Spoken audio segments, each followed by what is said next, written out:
And those are the ones I hope he feasts on. So shout out to him. Shout out to Pro Bowler Derek Brown.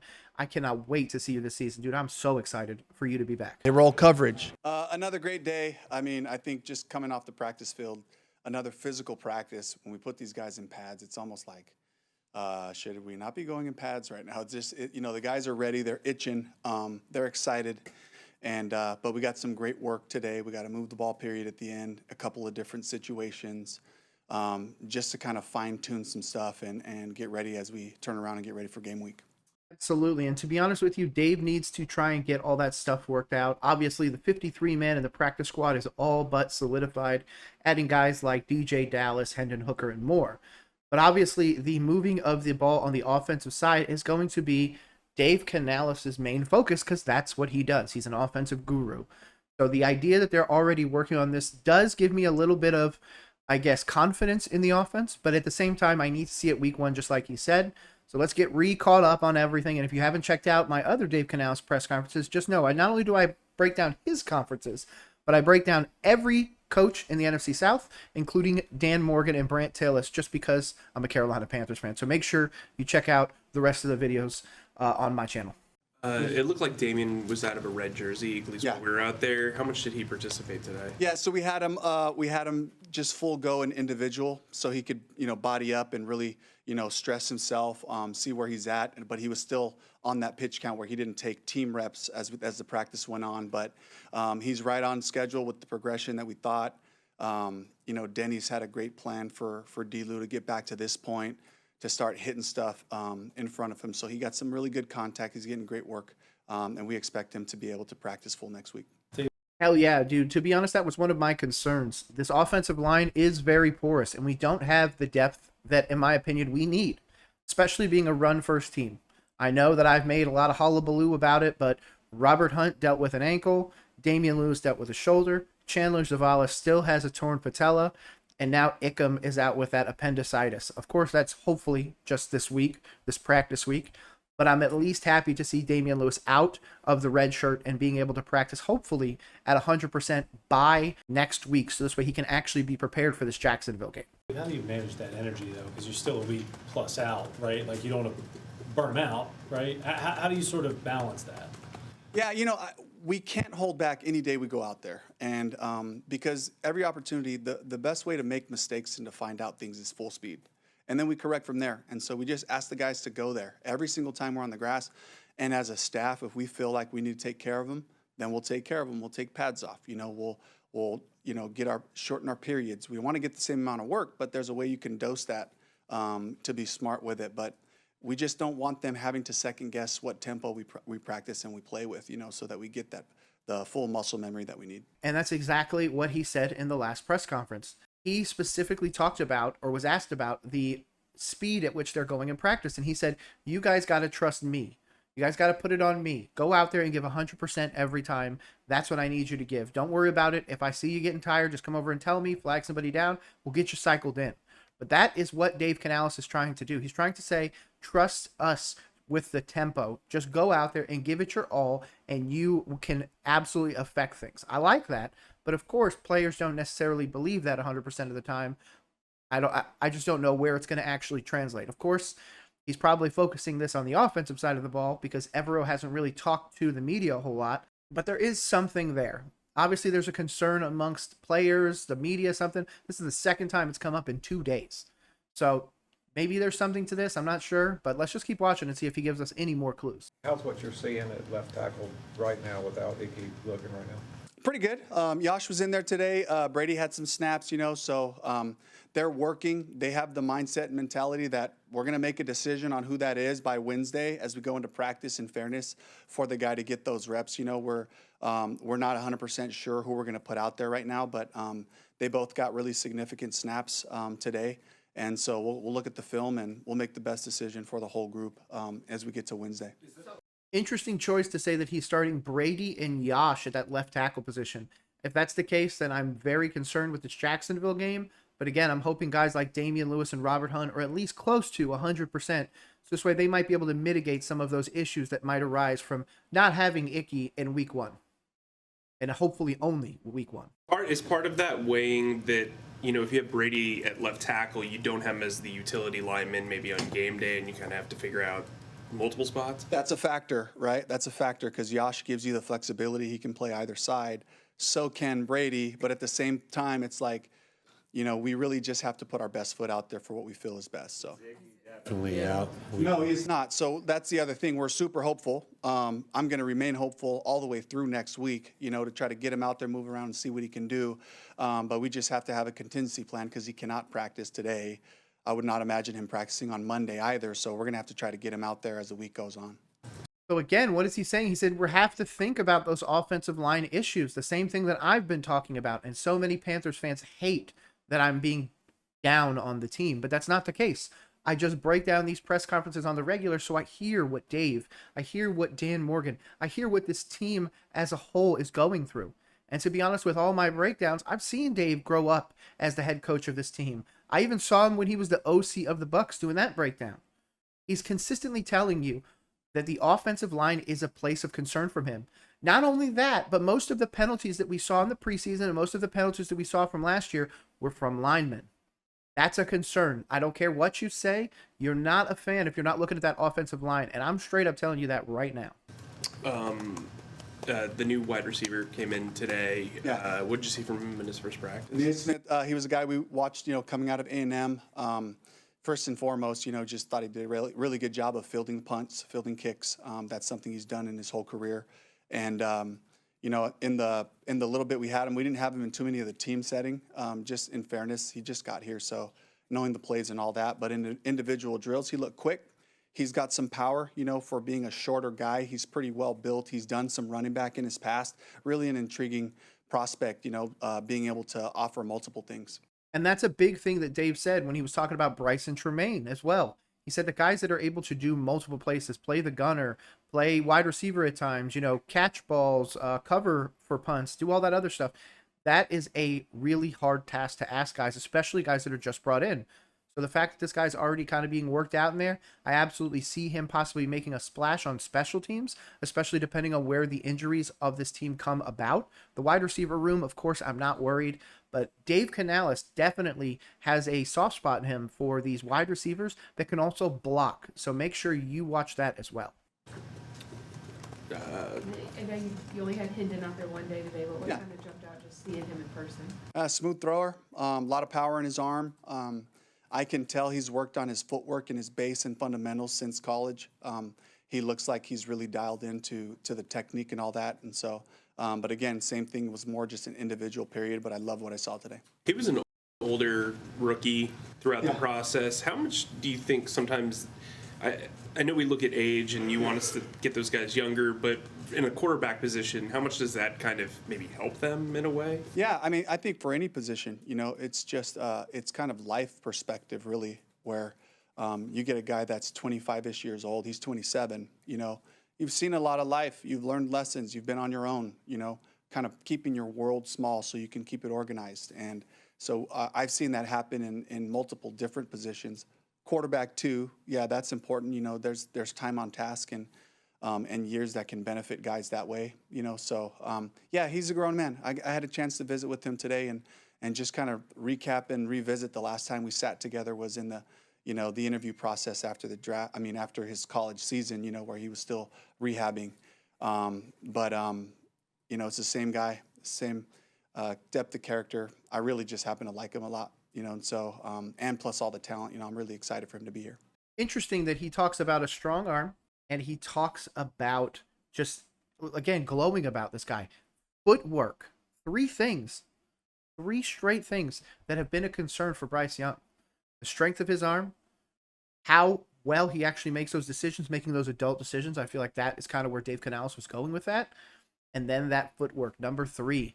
I definitely feel like this was a tiny little dig, or it was something going, hey, Bryce, you're watching this. Make sure you go watch Hendon do stuff. Make sure you go see him as a pro. Because if that's the case, I'm down with this. I just don't want to already be starting the season where the coach is seemingly making sideways comments. Obviously it's just praising Hendon Hooker, but you could definitely see how those traits don't translate into the current quarterback. So the fact that he's been in love with him since that game, since he beat Bryce, the whole bit, I feel like there's something there. but it's also pure speculation. Heading into the season, how do you kind of view this tight end position? I think you got 4 of them on the roster. I know you use 2 at times, but do you have a clear-cut starter there, and how do you kind of see everybody's role shaking out? Okay, before he gets into this, I want to give you my tinfoil hat theory and see if it lines up with what he's about to say. I don't normally do this. I normally let him finish and then go into mine, but this one I want you to think about. James Mitchell, Mitchell Evans, and Tommy Tremble are all the same player. Tall, strong, blocking tight ends that can also catch the ball. Jatavian Sanders is truly the only guy on the outside of that. Jatavian is a receiving tight end. He lost 20-plus pounds coming into the year. So even though ESPN puts him around the same weight as a guy like Tommy Tremble or a guy like, even Bryson Tremaine, I'm pretty sure he's up there in weight. That's not the case. It's not truly updated with his current weight. They don't really keep up on that, I guess, for the NFL. You don't do yearly weigh-ins and then it gets updated on ESPN or height or any of that stuff, which I think is interesting.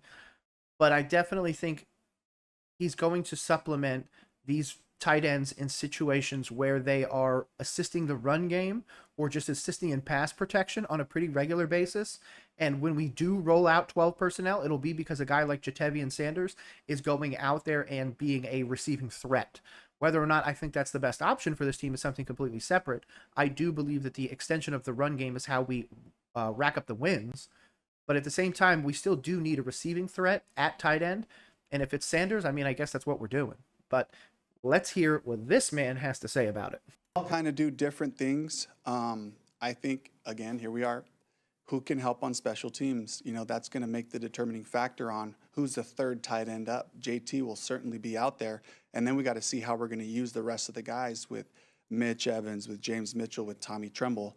And we still have some days to kind of figure that out. But, it is right around the corner where we do have to solidify, like when we're going into Wednesday's practice. So those decisions got to be made by Tuesday night. But I'm really happy with that group. They're a versatile group. They're tough. And I think JT has really improved himself in terms of just being a pass threat for us this offseason and this camp. So I'm really excited about that group, and it's going to be another, good decision for us to make. What did he focus on right there? Jatavian Sanders is a passing threat. He didn't say Jatavian Sanders is going to be assisting in the blocking. He just knows Jatavian's going to get the start because Tremble is still recovering from that back. So, of course, hey, man, it's Sanders' job. It's just up to him to not lose it. But I genuinely think Sanders is on that, hot plate, we'll say, because with guys behind him like Mitchell Evans, who I genuinely believe can be the tight end for the long time, akin to what Tommy Tremble was, I think Sanders really needs to watch himself. Do you have any more clarity on safety and where that starting spot opposite Merrick is? We will see next week. We are practicing in different modes right now, but I just love having 3 guys that have been trained, that have been here with us, and they've all flashed in different ways, so, and that's Damani, that's Nick, that's Lathan, so all 3 guys, again, they all bring a little different flavor. Lathan is like the downhill smack you type of player. Nick is like, is the elder statesman of the group. When he talks, everyone gets organized. That's such a valuable thing, and then Damani, he just has such great range, and he's so useful in a bunch of different ways. So it's a good group. Hey, the Patriots released somebody named Peppers. Panthers do really well with guys named Peppers. Talking to you, Dan Morgan. Have you had any interesting or telling interactions with Derek Brown this summer? I just think the whole, just his whole approach to this season, he wants to win. He wants to win bad. He wants to win right now. And I can feel his presence on the defensive side. This is how we're going to practice, and this is how we're going to play. It's infectious to have him out there because he just works so hard. He chases everything down. He doesn't take any play off. He gets through. If he has a good pass rush, he redirects and chases the ball down the field. If he has a good run play, he fits up. He kind of just redirects and follows the running back, and he's getting himself in game shape. He's showing everybody what it looks like to extend the play through the echo of the whistle. You and I both know plays don't always just stop at the point of contact. Sometimes special running backs will break a tackle. A receiver may make somebody miss, so we have to have everybody in pursuit. And he brings that tenacity and that work ethic to our group. exactly why I gave Ijiro Evero, our defensive coordinator, a tiny bit of a pass is because a guy like Derek Brown was out last year.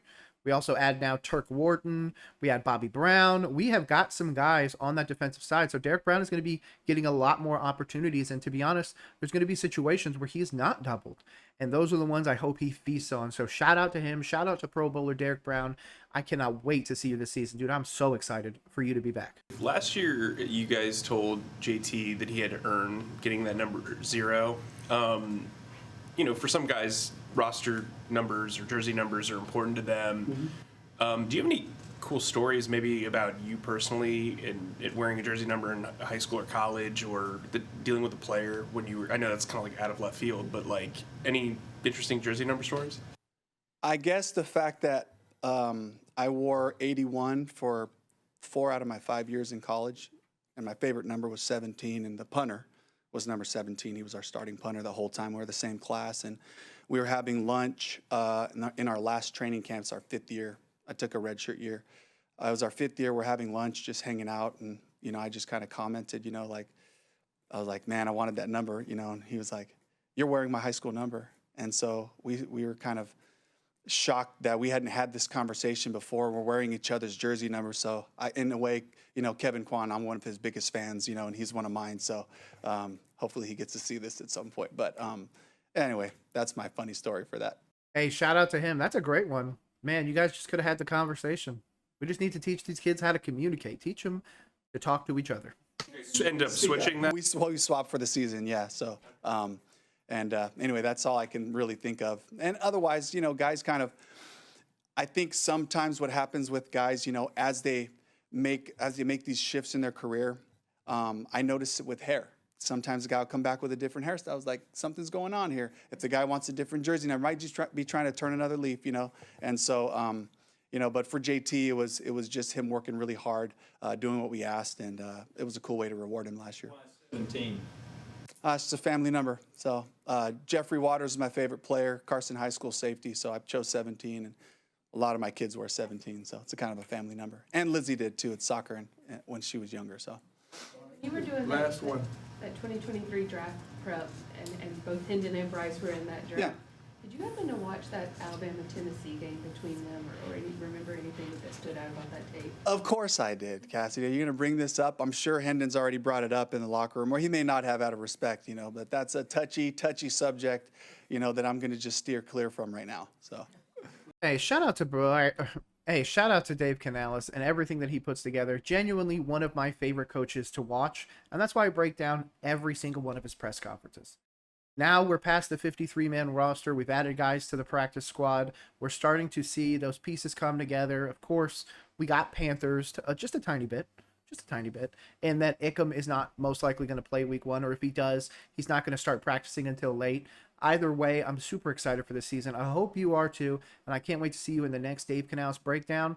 Just in case you are looking for a Dan Morgan breakdown, he did a almost 40-minute one, so that one's going to take me a while to edit. So that one might come up Sunday or Monday morning. I'm not really sure. Either way, I will get it to you. Can't wait to see you. Peace.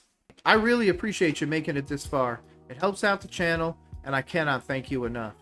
Hopefully one of these other videos are ones that you like as well, but if not, I can't wait to catch you in the next one. My name is Nick, and this has been Roll Coverage.